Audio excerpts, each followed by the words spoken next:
Welcome to Pax Europiana. Here is the railway station of Podgorica, and here this could be the gate to Europe.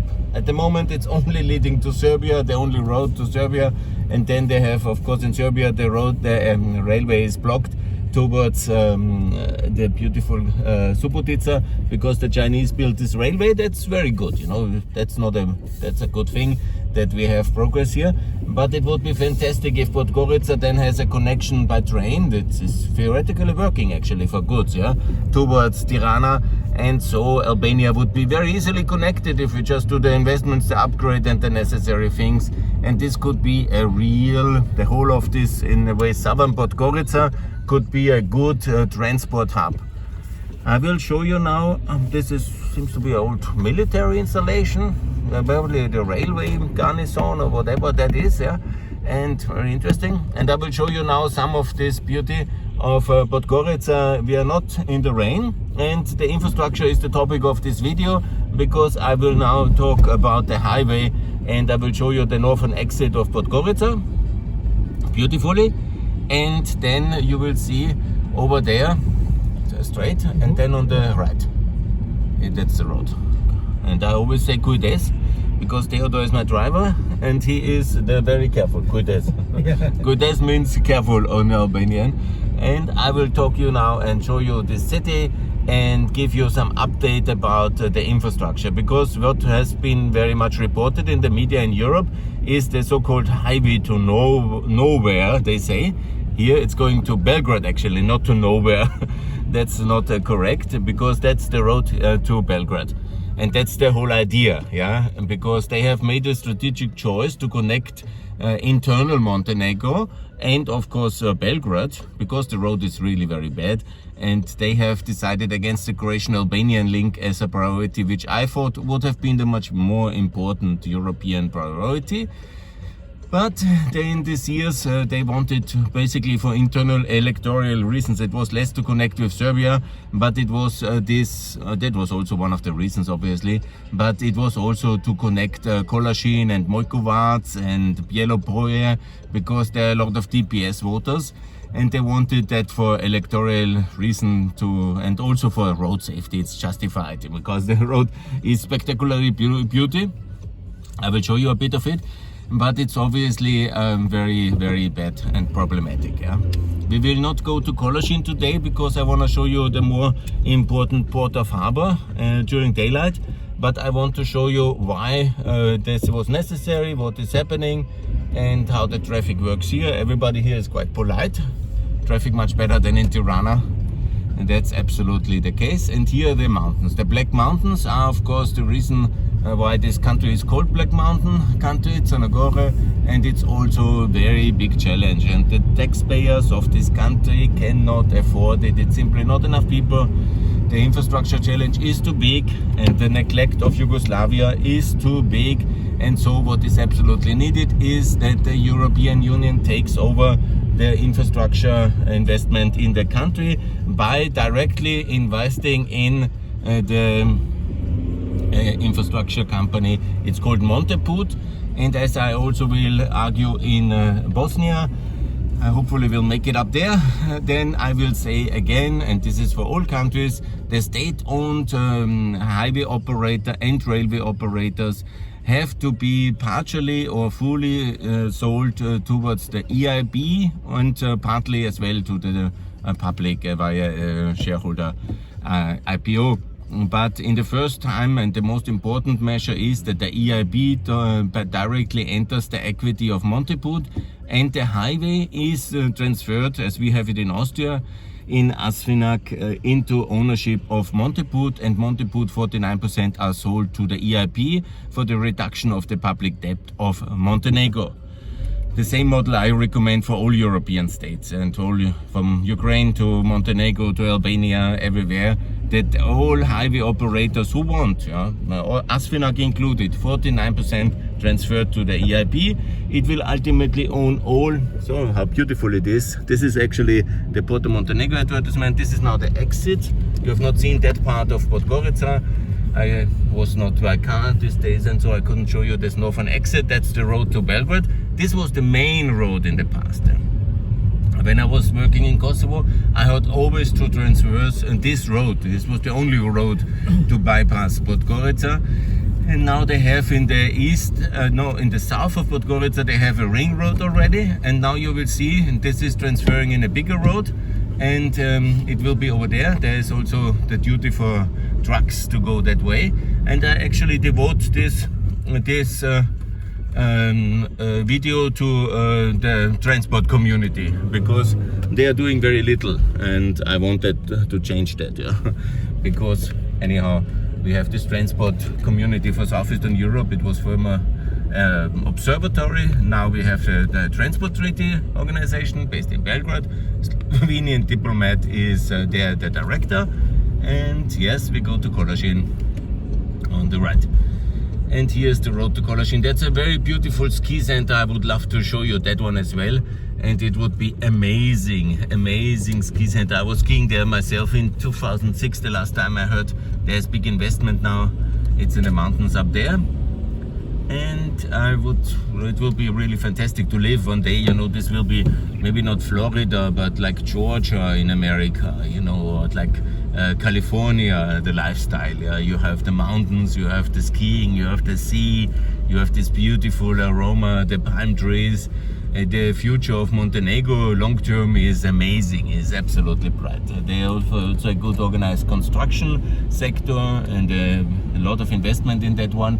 This is one of the, it's actually the Greek state oil company, Eco from Hellenico Petrol.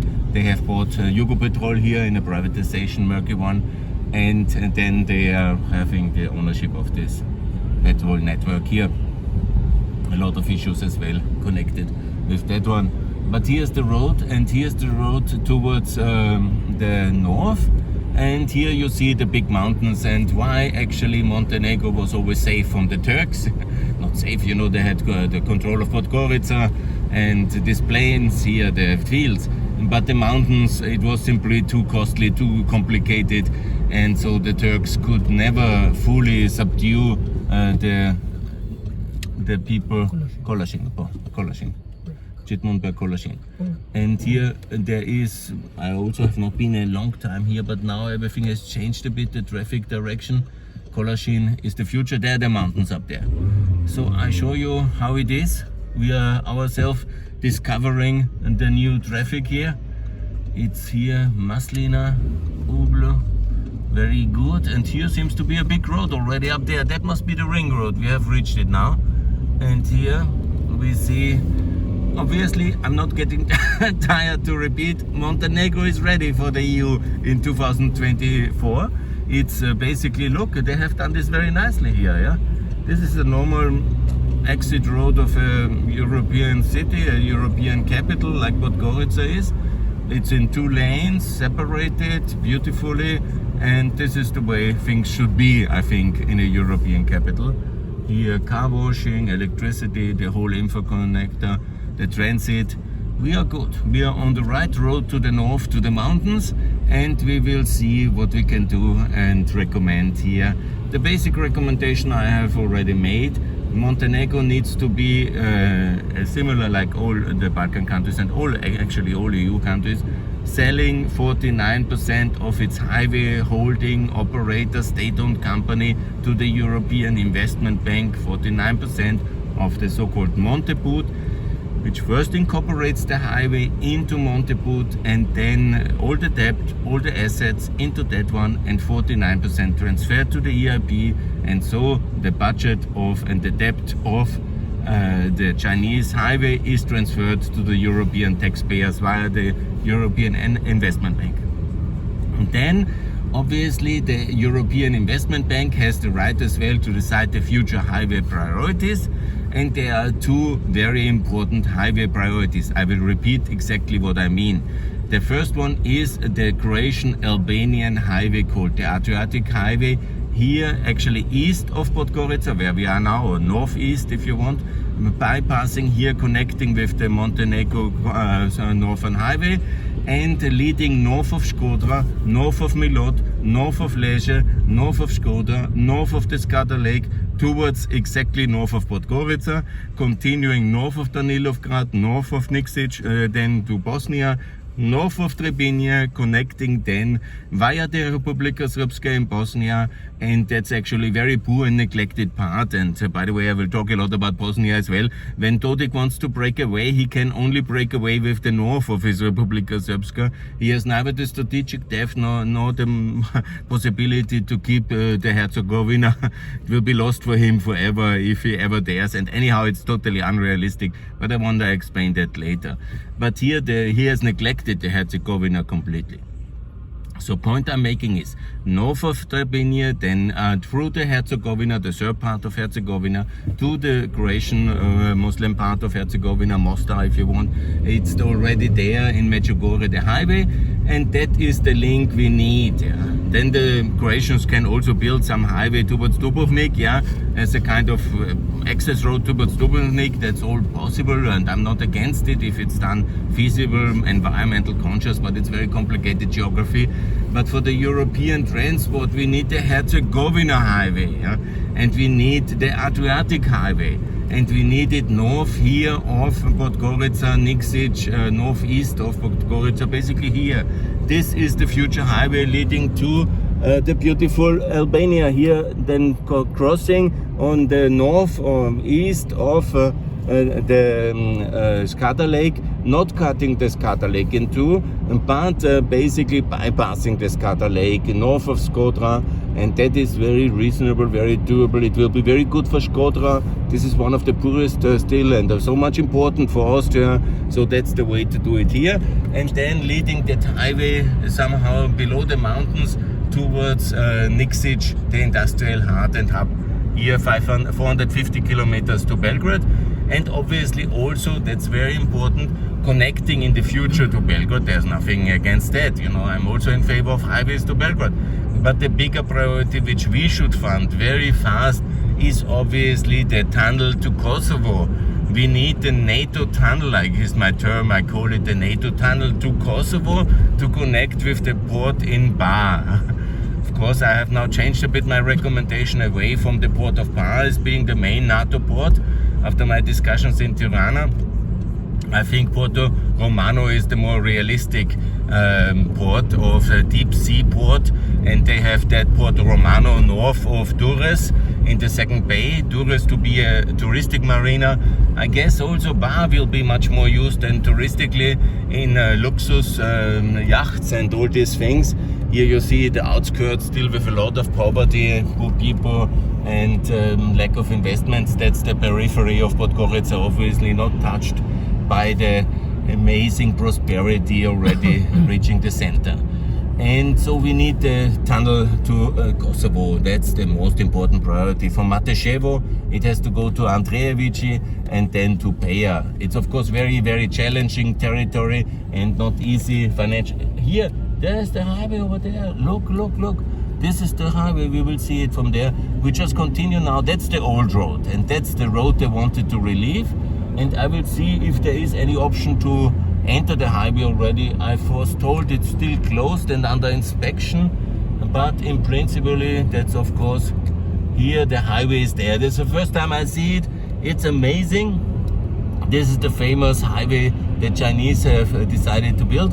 And why it was so important? Because this is a very small road, and it was very dangerous. Now you will see the Morava Valley. It's of course very beautiful, but on the other hand, it's also, here's the river of Podgorica leading to the north. And here you see on the other hand this amazing highway. It's ready and there are cars going. I don't know if they're just traffic from the construction sites or it's open already. I will check it out. I will definitely check it out because I want to see it all. I want to know it, I want to feel it. I love highways. And if we in Austria don't build highways anymore, send the money south to us. We are ready, we are ready. And now we will see how this highway, how far it goes. I think it's basically, it was meant already to be in November 2021 finished, but they were now postponing it for the winter because of some inspections, I was told, but maybe some parts can be opened. I will check it out, but I was told in the hotel it's not the case. But it's there, and that's cool. I'm so happy about it. And I will send a lot of tweets On that one, look how beautiful it is there.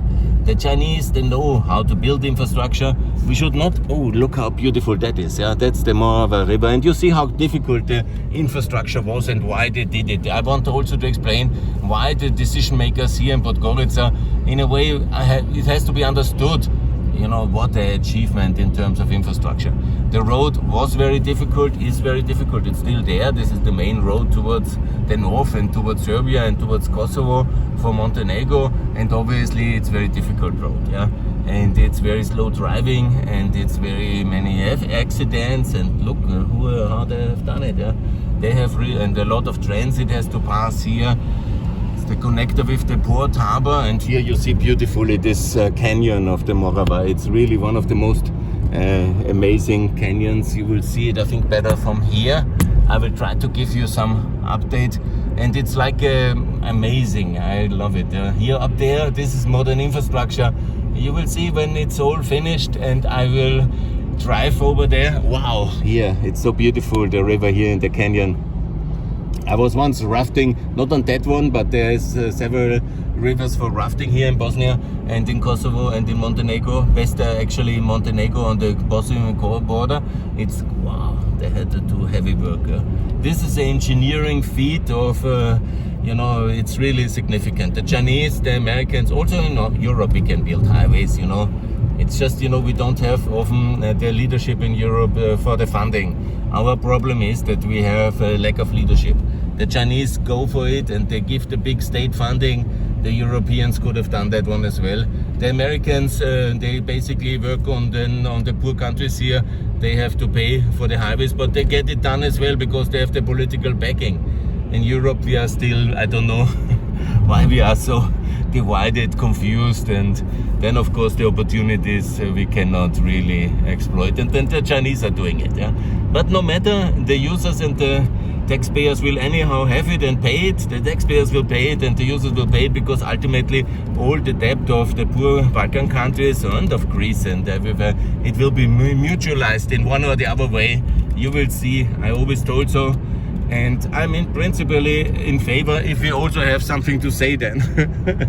It shouldn't be just one-sided relation, just, you know, just to pay and shut up. No, wow. This is amazing. This is, I think, I want to devote it to my friend Helmut Staudinger, who always said Günther Fellinger is in the Schluchten des Balkans, in the canyons of the Balkans, Karl May. And in a way, this was always my thinking. It's the road here to the north, and obviously then the road in Elbasan. I have also made many videos on that one. These are very amazing, beautiful canyons, and that's also the reason why they have done this kind of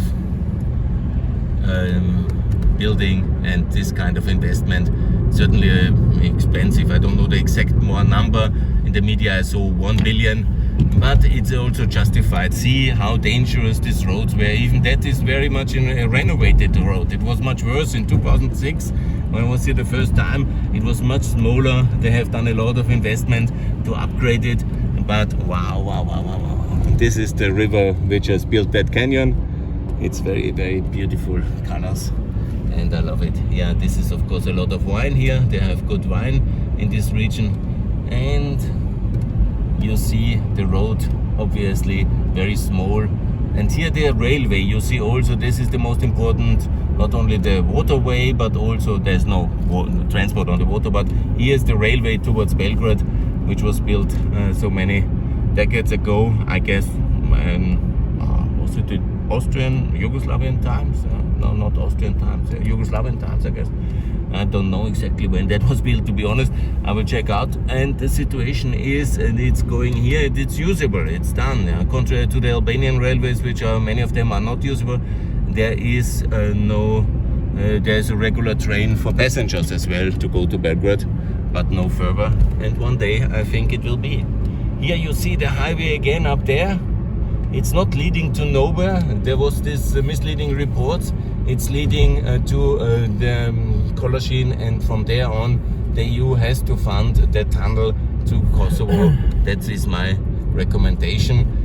And we will continue now here up north, and then I will basically turn around because I don't want to go to Kolosin today. I just want to show you what is already happening, and I want to make also some photos to tweet it to the transport community that they are sleeping and they are doing very little, and that is of course very regrettable. But you see the geography, bless you, the geography is challenging. This is one of the factories here, and we are then seeing where the highway can be visible. It should be parallel up there, somewhere hidden. Probably a lot of tunnels had to be built, and probably a lot of terrible. What is this? This is a factory here. Yeah, it's a factory. Yeah, they blow things up. I don't know. Seems to be not exactly European standards. As I always say, it would be very good to be in the European Union, because then also European environmental regulation has to be fulfilled, and that would be much better. And so that is the situation. Here is Montenergo. That's the place where we have where the highway goes. Here up there is the railway connector, and that up there somewhere we should see the highway. I will wait for the best location, and then here it is. Yeah, this is amazing. This is beautiful. I love modern European infrastructure, and congratulations to the Chinese and the Montenegrin government for building it. Look, it isn't amazing. This is civilization. It's happening, and I'm very happy about it. This is very good. This is the worker camp. I hope they have no slave labor there and prison labor. This is the Chinese worker camp, and yeah, they have this. They bring them, I think, from China, maybe from Vietnam, in the other factory. They do that. That's the dark side of the secret. That's the river, very beautiful, and that's the achievement. Yeah. So am I in favor of the Chinese doing that? You know, not really. But okay, that was the thing. We are simply too slow. We are losing out. We are not ready for action. And then the reality is like this. This is Montenegro's big highway. This is the amazing bridge. This is very beautiful, and I'm very happy for that. And I congratulate Montenegro for this achievement, and I celebrate it herewith. And I call for Monteput to take over this beautiful highway, and also the EU to buy 49% of that operator. Yes, Paul. So thanks a lot. I will do some photos now, and more to come from Pax Europiana. Please, we have to build more infrastructure. This is the way to do it. It's amazing, and I just want to congratulate Montenegro for its achievement. This is very good. Soon to be open, the Montenergo Highway.